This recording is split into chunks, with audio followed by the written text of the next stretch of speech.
ഒരു ദുരന്തത്തിൻ്റെ പശ്ചാത്തലത്തിലാണ് ഇന്ന് തൃശ്ശൂർ പൂരം നടക്കുന്നത്. 2021 തൃശ്ശൂർ പൂരത്തിനിടെ ഒരു അപകടം സംഭവിച്ചിരുന്നു. മടത്തിൽ വരവിനിടെ രാത്രിയിൽ ആൽമരം പൊട്ടി വീണ് 2 പേർ മരിച്ചു. കുറേ പേർക്ക് പരിക്കേറ്റു. പലരുടെയും ജീവിതത്തിൽ തന്നെ ആ അപകടം മാറ്റിമറിച്ചു. എന്നാൽ ആ അപകടം നൽകിയ മുറിവുകളിൽ നിന്നും പരിക്കിൽ നിന്നൊക്കെ സ്വന്തം കരുത്തിൽ ഉയർത്തെഴുന്നേറ്റ് ഇപ്പോഴും സജീവമായി പൂരപ്പറമ്പുകളിൽ നിൽക്കുന്ന ഒരാളുണ്ട്. ശ്രീ ബി രാമനാഥൻ. അദ്ദേഹം തൃശ്ശൂർ സ്വദേശിയാണ്. 2021 ആ രാത്രി അദ്ദേഹത്തിൻ്റെ ജീവിതം മുഴുവനായി മാറ്റിമറിച്ചെങ്കിലും വിധിയെ അതിജീവിച്ച് അദ്ദേഹം ഇന്ന് ഓരോ യാത്രകളിലും സ്വന്തം ഇഷ്ടപ്രകാരമുള്ള സഞ്ചാരങ്ങളിലൊക്കെ ജീവിതം ആസ്വദിച്ചുകൊണ്ടിരിക്കുകയാണ്. അദ്ദേഹം നമ്മോടൊപ്പം ചേരുന്നു.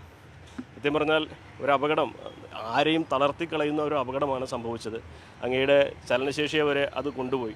പക്ഷെ ഇപ്പോഴും അങ്ങ് സജീവമായിട്ട് എല്ലാ ഇഷ്ടങ്ങളിലൂടെയും സഞ്ചരിക്കുകയാണ് അല്ലേ? അതെ, തീർച്ചയായിട്ടും. എസ്പെഷ്യലി പൂരം എന്ന് മാത്രമല്ല, എല്ലാ യാത്രകൾക്കും എല്ലാത്തിനും ഞാൻ പോയിക്കൊണ്ടിരിക്കുന്നുണ്ട്. കാരണം കിടന്നിട്ട് യാതൊരു കാര്യമില്ല. അത് കടന്നു പോയാൽ നമ്മൾ അങ്ങനെ കടന്നു പോകും. അതുകൊണ്ട് ഞാൻ ജോലിയും ചെയ്യുന്നുണ്ട്. അത്യാവശ്യം എല്ലാ സ്ഥലത്തേക്കും എത്തിപ്പെടാനും എനിക്ക് പറ്റുന്നുണ്ട്. അതാണ് എൻ്റെ ഏറ്റവും വലിയ ഭാഗ്യം. അതുകൊണ്ടാണ് എനിക്ക് ഇത്ര പ്രസരിപ്പോടെ ഇരിക്കാൻ പറ്റുന്നത്. അല്ലെങ്കിൽ ഇപ്പോൾ വലിയ ബുദ്ധിമുട്ടായാൽ തീർച്ചയായിട്ടും പോയത്. അതിന് ചിലവുണ്ട്. നല്ലോണം ചിലവാക്കിയിട്ടാണ് നമ്മൾ ചെയ്യുന്നത്. കാരണം ഫിസിയോതെറാപ്പി ഡെയിലി 600 രൂപയോളം വരും. അത് ആഴ്ചയിൽ 4 എണ്ണമെങ്കിലും മിനിമം ചെയ്യണം. പിന്നെ ഒരു മാസം ഡയപ്പർ, ഒരു 10-15 രൂപയുടെ മെഡിസിൻ, പിന്നെ ഒരു കെയർ ടേക്കർ എന്തായാലും ആവശ്യമാണ്. കാരണം വൈഫ് ജോലിക്ക് പോകും. അപ്പോൾ എന്തായാലും ഒരു കെയർ ടേക്കറുടെ ആവശ്യമുണ്ട്. അപ്പോൾ എല്ലാം അടക്കം ഒരു 45 രൂപയോളം നമുക്കൊരു മാസം ഉണ്ടെങ്കിൽ മാത്രമേ നമുക്കിത് പിടിച്ച് മുന്നോട്ട് പോകാൻ പറ്റുള്ളൂ.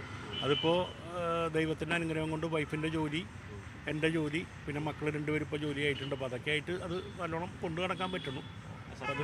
ഈ ഇങ്ങനെ നമുക്ക് ഇഷ്ടപ്പെട്ട ഉത്സവ പറമ്പുകളിലും അമ്പലങ്ങളിലൊക്കെ വരുമ്പോൾ ഇങ്ങനൊരു ദുരന്തം സംഭവിച്ചതിനെ മറികടക്കാൻ ഒരു ഊർജ്ജം കിട്ടുന്നുണ്ടല്ലേ? തീർച്ചയായിട്ടും.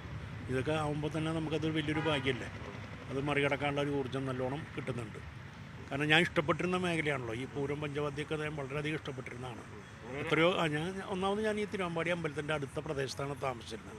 അങ്ങനെ ഈ പൂരം ഒക്കെ ആയിട്ട് നമുക്ക് ചെറുപ്പത്തിലെ ബന്ധമുണ്ട്. അപ്പോൾ അങ്ങനെയാണ് ഈ ഇതിൽ നമ്മൾ എത്തിപ്പെടുന്നത്. പിന്നെ തൃശ്ശൂർക്കാർക്ക് പൊതുവേ അതിനോടൊരു താല്പര്യം കൂടുതലുണ്ടാവുകയും ചെയ്യും.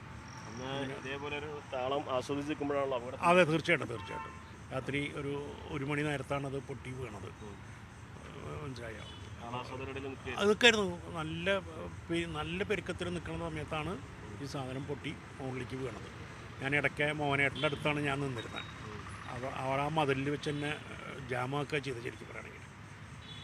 മോനേട്ടൻ എന്നെ വിളിച്ചിട്ട് ഞാൻ അതിൻ്റെ അടുത്ത് പോയി നിന്ന് അദ്ദേഹത്തിൻ്റെ കൊട്ട് ഇങ്ങനെ കേട്ടുകൊണ്ടിരിക്കുന്നത്. ഇടയ്ക്ക് പെരുക്കാണ് നടന്നുകൊണ്ടിരുന്നത്.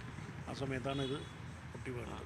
ആദ്യത്തെ കുറച്ച് മാസങ്ങളിൽ ഇനി ഒരിക്കലും ഇങ്ങനെയൊന്നും വരാൻ കഴിയില്ല എന്നൊക്കെ തോന്നലൊക്കെ ഉണ്ടായിരുന്നു. ആദ്യം ഡോക്ടർമാരങ്ങനെ വിട്ടു പറയില്ലായിരുന്നു. അവർ പ്രതീക്ഷ തന്നുകൊണ്ടിരുന്നു.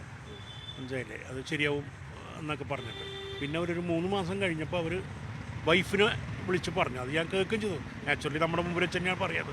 അത് കേട്ടു. ഏതായാലും വീൽ ചെയർ ബേസ്ഡ് ആയിരിക്കും ഇനി ഇവിടെ നിന്ന് അങ്ങോട്ട് എന്നുള്ളത് അവർ പറഞ്ഞു. അപ്പോൾ ആദ്യം ഒരു ഞെട്ടലുണ്ടായിരുന്നുണ്ടെങ്കിലും പിന്നെ നമ്മൾ അങ്ങനെ മറികടക്കാമെന്നുള്ളത് വൈഫും ഞങ്ങളെ കൂടി ആലോചിച്ച് ഇങ്ങനെ വണ്ടി ആൾട്ടർ ചെയ്യാൻ പറ്റി.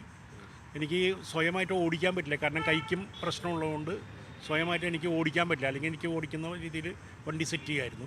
പക്ഷേ എനിക്ക് ഒരാളുടെ ഹെൽപ്പ്, ഒരു കൈക്കും കൂടി പ്രശ്നമുള്ളതുകൊണ്ട് എനിക്ക് ആവശ്യം വന്നു. അത് ഞാൻ ഒരാളുടെ ഹെൽപ്പ് എടുത്തുകൊണ്ടിരിക്കണം. 1 മാൻ ഹെൽപ്പ് എന്തായാലും ഇനി ജീവിതത്തിൽ ആവശ്യം വരാം. അല്ലെങ്കിൽ അത്രയ്ക്കും വലിയ ഉൾക്കൊണ്ടോ, അല്ലെങ്കിൽ അത്രയും വലിയ മിറാക്കിൾ എന്തെങ്കിലുമൊക്കെ സംഭവിക്കണം. പിറ്റത്തെ കൊല്ലത്തെ പൂരത്തിലും വന്നിരുന്നു. പിറ്റത്തെ കൊല്ലത്തെ പൂരത്തിന്, മടത്തിൽ വരവിനും എല്ലാത്തിനും പങ്കെടുത്തിരുന്നു. വെടിക്കെട്ട് ഞാൻ രാമദാസിൻ്റെ മുകളിൽ എൻ്റെ ഒരു സുഹൃത്തിൻ്റെ ഫ്ലാറ്റ് ഉണ്ട്. അതിൻ്റെ മുകളിൽ വെച്ച് വെടിക്കെട്ട് അടക്കമെല്ലാം കണ്ടിട്ട് തന്നെ പിറ്റേ ദിവസത്തെ പകൽപ്പൂരവും ഒക്കെ കണ്ടിട്ട് തന്നെ പോയത്. ഇല്ല. ഇപ്പോൾ മേളക്കാരുടെ ഇടയിൽ പോയി നിന്ന് കാണാൻ പറ്റില്ല എന്നുള്ളൂ. കുറച്ച് പിന്നിലേക്ക് നിന്നിട്ടേ കാണാൻ പറ്റുള്ളൂ. പിന്നെ ചെറിയൊരു വിഷയം എന്നുള്ളത് വെച്ചിട്ടുണ്ടെങ്കിൽ ചെറുപൂരം കാണുമ്പോഴേ, പണ്ട് ചെറുപൂരം നല്ലോണം കണ്ടിരുന്നു. ഇപ്പോൾ ചെറുപൂരം നമ്മൾ നടുവിലാലിൽ വെച്ച് അവസാനിപ്പിക്കേണ്ട ഗതികേടാണ്. അവിടുത്തെ ഒരു 3 പടി തന്നെ പൊക്കി വെക്കണം. അപ്പോൾ അത് വണ്ടിയും എന്നെ അടക്കം പൊക്കി വയ്ക്കാൻ ചിലപ്പോൾ പറ്റും, ചിലപ്പോൾ ആൾക്കാരുണ്ടാവും, ചിലപ്പോൾ ഉണ്ടാവില്ല. എലഞ്ചിത്തറ മേളം ഞാൻ അല്ലെങ്കിൽ തിരുവമ്പാടിയുടെ മേളം തന്നെ പണ്ടും കണ്ടിരുന്നുള്ളൂ. എലഞ്ചിത്തറ മേളം ഞാൻ കണ്ടിരുന്നു എപ്പോഴും പാറമേക്കാവിൻ്റെ തുടക്കം മാത്രമേ ഞാൻ കാണുള്ളൂ. പിന്നെ ഞാൻ കണ്ടിരുന്നത് കംപ്ലീറ്റ് തിരുവമ്പാടിയുടെ മേളം തന്നെയാണ്. തീർച്ചയായിട്ടും തിരുവമ്പാടിയുടെ മേളത്തിനുണ്ടാവും. ഉണ്ടാവും. നാളെ തൊട്ട് എന്തായാലും ഉണ്ടാവും. ഈ തവണത്തെ ഒരു ദുരന്തത്തിന്റെ പശ്ചാത്തലത്തിൽ കൂടിയാണല്ലോ വളരെ ബുദ്ധിമുട്ട് തന്നെയാണ്. അതിൽ എന്താ പറയുക, ഗിരിയേട്ടൻ എന്നൊക്കെ പറഞ്ഞ കഥാപാത്രമൊക്കെ വളരെ കഴിഞ്ഞ കൊല്ലം അദ്ദേഹത്തിൻ്റെ അനിയൻ മത്സരിച്ചിരുന്നു. അങ്ങനെ അദ്ദേഹത്തിൻ്റെ അച്ഛൻ മോഹനേട്ടനൊക്കെ ആയിട്ട് നമുക്ക് നല്ല പരിചയമായിരുന്നു അദ്ദേഹം. അപ്പോൾ അവൻ്റെ അമ്മയും മരിച്ചു.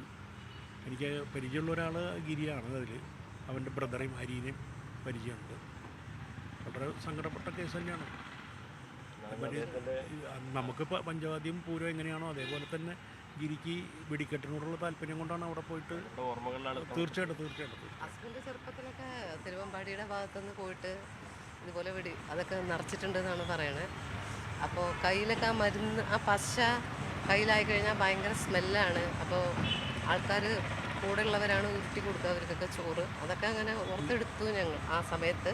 ഈ വെടിക്കെട്ട് അപകടം ഉണ്ടായപ്പോൾ ശരിക്കും നല്ല മൂഡ് ഓഫായിരുന്നു ഞങ്ങൾക്ക് രണ്ടുപേർക്കും. കാരണം നമ്മളത് ഓർക്കുമല്ലോ, സ്വാഭാവികമായിട്ടും നമ്മൾ മറക്കാൻ ശ്രമിക്കണ പല കാര്യങ്ങളും ഓർമ്മയിൽ വന്നു. കുറച്ചൊക്കെ ഞങ്ങൾ അന്ന് ഘടകപൂരത്തിൻ്റെ അമ്പലങ്ങളൊക്കെ കവർ ചെയ്യണം പറഞ്ഞിട്ട് ഞങ്ങൾ രാവിലെ 4 അമ്പലം കവർ ചെയ്തു. വൈകുന്നേരം 4 അമ്പലങ്ങളും കൂടി കവർ ചെയ്യാനിരുന്നതാണ്. അതിനിടയ്ക്കാണ് ഈ വെടിക്കെട്ട് ദുരന്തത്തിൻ്റെ ന്യൂസ് വരികയും ഞങ്ങൾ പിന്നെ അത് പോയിട്ടില്ല. പ്രിയപ്പെട്ടവർക്ക് അതിജീവിക്കാനുള്ള ഒരു കരുത്തുണ്ടാവട്ടെ. എന്നാൽ അങ്ങയുടെ ജീവിതം ഒരുപാട് പേർക്ക് മാതൃകയാണ്. കാരണം അതിജീവനത്തിൻ്റെ ഒരു അടയാളമാണല്ലോ.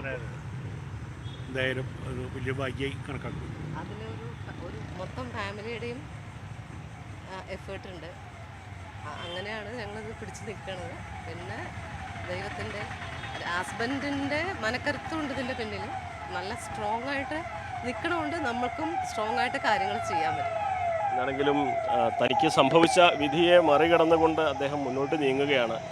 പൂരത്തിൻ്റെ ഓരോ ആവേശവും അത് ആസ്വദിച്ച് തന്നെയാണ് അദ്ദേഹം ഇപ്പോഴും ഈ പൂര നഗരിയിൽ എത്തിയിരിക്കുന്നത്. അഖിലോട് പറക്കൊപ്പം CB അനുമോദ്, ന്യൂസ് 18. കൂടുതൽ വാർത്തകൾക്ക് news 18 Keralam YouTube channel subscribe ചെയ്യുക.